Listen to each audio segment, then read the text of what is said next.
In this session, we'll find the volume of a solid of revolution by using the disk method.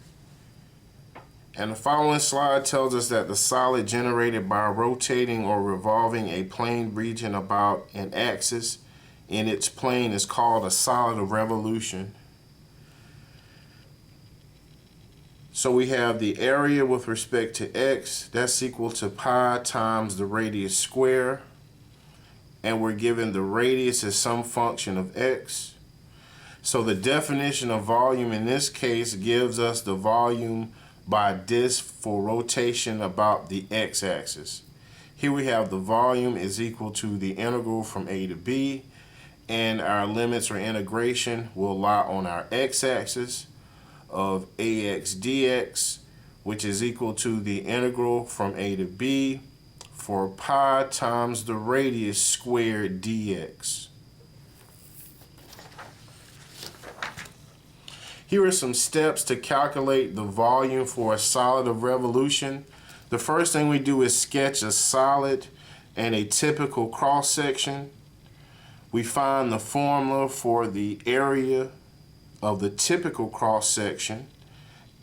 We find the limits of integration, which again are on our x-axis, and we integrate the area with respect to x using the fundamental theorem of calculus.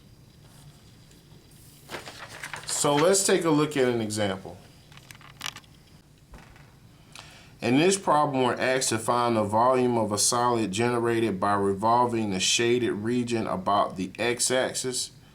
So notice we're given a graph of the shaded region. We're also given the function y is equal to 9 minus x squared.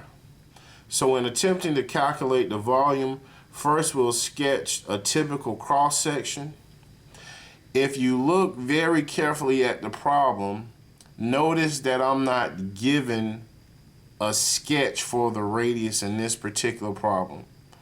I'm given the function y is equal to 9 minus x squared, which is actually this curve.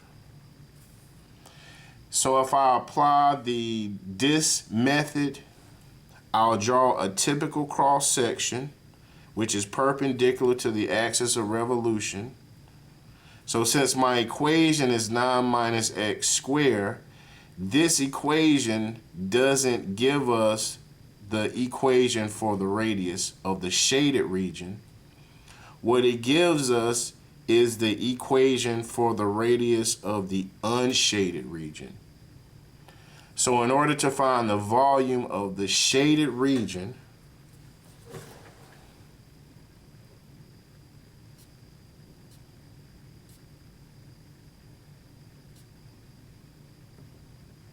we'll simply find the total volume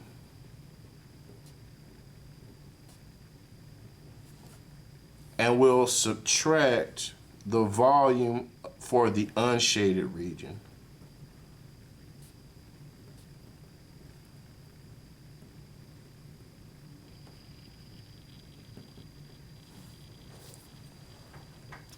So let's first find the total volume. And from our volume formulas, you'll remember that the volume is equal to pi times the radius squared times the height. And this is the formula for the volume of a cylinder. And if we look at our cylinder, remember we're revolving this about the x-axis. Our radius is 9. And that's dependent on the y variable. So our radius is 9. Our height is 3. The total height is 3. So I'll substitute the radius is 9 and the height is 3 into the volume formula. So we have pi times 9 squared times 3. That gives us 243 pi as the total volume.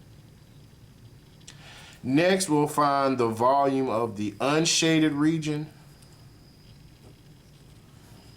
So in order to find the volume of the unshaded region, I'll simply use the disk method formula to find the volume for the solid of revolution for the unshaded region. So I'll use the formula. It's the integral from a to b. So again, our limits are on the x-axis. Our limits of integration are from 0 to 3. And the formula tells us that it's pi times the radius squared. So the radius for the circular disk or unshaded region is our function 9 minus x squared, and that quantity is squared, dx.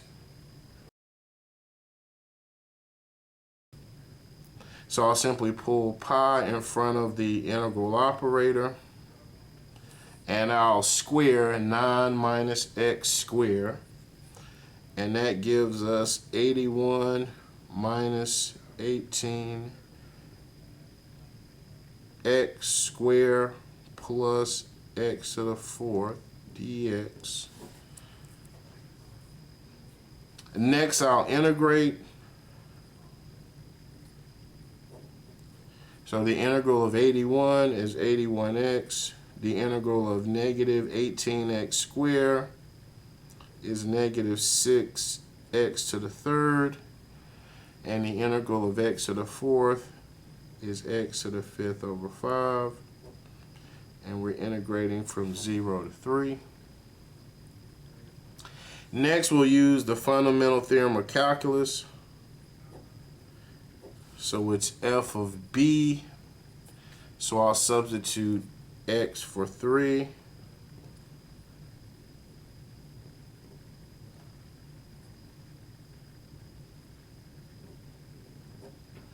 Minus f of a, and I'll substitute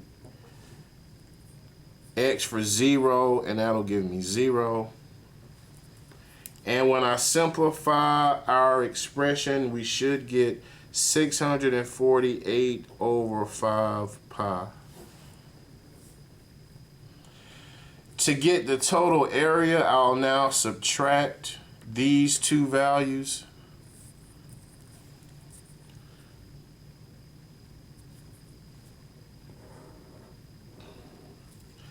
So the volume of the shaded region, that's going to equal to 243 pi, which is the total volume, minus 648 over 5 pi, which is the volume for the unshaded region. So I'll rewrite both of these with a common denominator of 5. I'll simply make equivalent fractions. So 243 pi becomes 1,215 pi, and that second term stays the same. And if we subtract the two fractions, we get the volume of the shaded region, which is 567 over 5 pi.